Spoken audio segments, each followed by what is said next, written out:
Good morning, Facebook. This is Sylvia Randolph coming to you, talking to you and kind of putting closure, bringing closure to one of the major issues and concerns that I was talking about, and that was dealing with the foster care system. As many of you know, on many occasions that I have blogged with Facebook, I have talked about the relationship between the judiciary system and the Department of Human Services. And as of lately, in doing a lot of my research, continued research, the idea of addressing the need for uniformity across the board, which is now present within the reporting system, which was based on the need to address many of the problems that was in this system, the need to address the many concerns and issues that was in the system. So a uniformed reporting system from the Children's Bureau was implemented so that the states could utilize this process to better understand some of the needs of the families, understand some of the ways in which to provide services, and also to address the need and concerns for putting in place different programs that would help and assist the Department of Social Services children who have been abused. So bringing to closure this 3-year epidemic that I've been dealing with, bringing to closure this 3-year process of understanding what it is that we have to address and talk to, is the matter of the relationship between the Department of Social Services and the judiciary system. As we know, if we do the research behind much of what was said and the concerns behind much of what was done, we also need to understand that we need to look at the constitutionality of this process. We need to look at the constitutionality. Excuse my tongue-tiedness. I'm normally not like this. I often have to address the concerns of women who have problems and who have issues, and oftentimes it becomes a very cumbersome thing to have to deal with. So here's what I'll say. Federalist Papers. I don't know if any of you are not familiar with that, but it's the discussion between 3 of the, I'll say, writers of the Constitution, and they sit down and they discuss the base of the Constitution, and they bring out some arguments. One of the arguments is, within the Federalist Papers, number 78 and 79, it talks about the behavior of the judicial system, the good behavior of the judicial system. Some of the key important points that they bring out is the matter of having to deal with the law and knowing what the law is, knowing what constitutes their position and their ability and their knowledge to actually sit on the bench and be judgmental in terms of cases.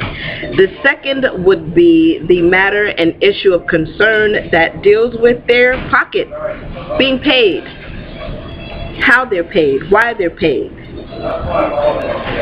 The Department of Social Services is a matter of service provisions. The judicial system is a matter that deals with the law. The base that finds it unconstitutional in terms of its forms is the fact that opinion is not allowed in the courtroom, but the knowledge and wherewithal of the law is. And so when we bring a system based on matters of opinion, concern, well-being, and welfare into a courtroom that deals with the legal ramifications of life, the will of the court can be subjected to man if its premise comes off of that of a service system that does not bring with it real measures of law. Right now we see a lot of amendments being made. We're finding states that are implementing different matters of law that can now be brought into the courtroom and addressed as concerns. Yes, a child may have a broken limb. Yes, a child may have a bruise. Yes, a child may have an ailment. They don't go to school. They don't do this. They don't do that. But unless we factor it to the matter of law, which we have right now, all children must be enrolled in school by the age of 4, depending on state, 5, depending on state.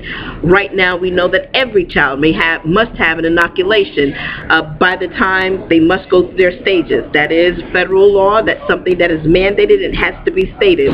Right now, we also know that we have health, we have education, and the psychological well-being. That yet is not law. It's not law as of yet, but it's a concern. We have these 3 areas, these 3 facets. These are issues and concerns that a service provider can address. It's not necessarily the legalities until they make it, and some states have made child abuse and neglect a legal matter. Some states have made it that. But in essence, in the overall address of it, until they say, like the state of Maryland has made the abuse of a child a law matter. It's in their books. Some states have it. So we need to look at the constitutionality. And I'm not saying, again, people, I don't want you to think that I'm saying that this is not something needed.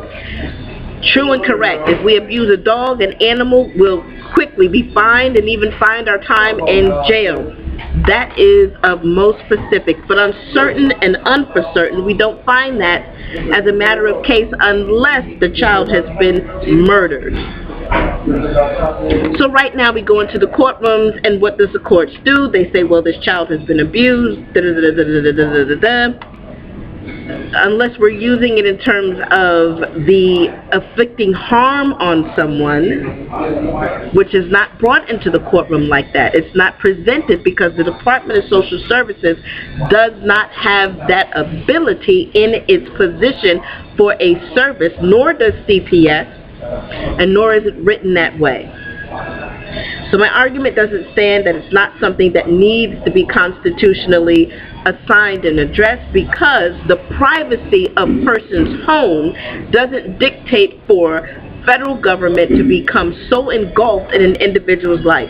Nor can the judicial system, in a matter of a CPS case, dictate to when, where, how, and why a parent, mother-child, father-child, whatever it may be, can visit and have a relationship with their child. That's unconstitutional. So we really need to get at some things. So if interest of anybody, Federalist Papers number 78, 79, my point and concern at this time is to get our judges, and I talked about revolutionizing the foster care system. We already have a uniformity across the board in terms of reporting. There's still problems with that because many people are not enforcing that, and a lot of agencies are getting away with just doing whatever, however, whenever. We need to stop that. But we do have in place, and we can revolutionize the court system in relationship to the Department of Social Services. The judiciary boards, these committees, federal and statewide, need to understand. When you go to your conventions, you need to understand why it's important to implement facets of the law within relationship to the Department of Social Services or Health and Human Services that will make this procedure constitutional, because right now it's not. Right now we have people bringing their opinion and saying, this is what I want to do. We can't have that. We need to make sure that the relationships and the premises, the actions, and the works behind it work. We need policy that speaks to that. It's not uniform policy when one state has it saying that it's a crime to do this, and another state has it saying, I just want to intervene because I care. We need to have uniform. We need to revolutionize this system. We need to make concrete measurable practices by utilizing our policies and governance of law to enforce what needs to be enforced. That will negate and cut down a lot of the foolishness that is currently occurring between deaths, medication, and just the negligence of the system altogether. Have a wonderful day. This is Ms. Randolph. And again, Federalist Papers number 78 and 79. It's simple, www.federalist.org, and you can pull it on up. The Library of Congress, pull the papers up. Any of these documents can be researched and found for the person's own understanding. If you don't have understanding of the reading, you can look it up and understand some of the words. Some of the information, it's there. But when we the people, or we the constituents, don't know, and we turn to we the people for the understanding, that's where a lot of our governance and changes and amendments or implementation of such can be made. And so I call on specific Congress people, I call on the caucus of foster care to address some of these matters, to make them concrete, so that a child cannot just be taken away because a judge feels like doing it because the father says, I wanted this, that, or the other. We need to make stuff concrete and real. And it's time for it. And the time for that is now. Have a wonderful day. Stay blessed. Smile. And if you see a foster child or know that they're a foster child or any child out there, smile at them and tell them to have a wonderful, wonderful day.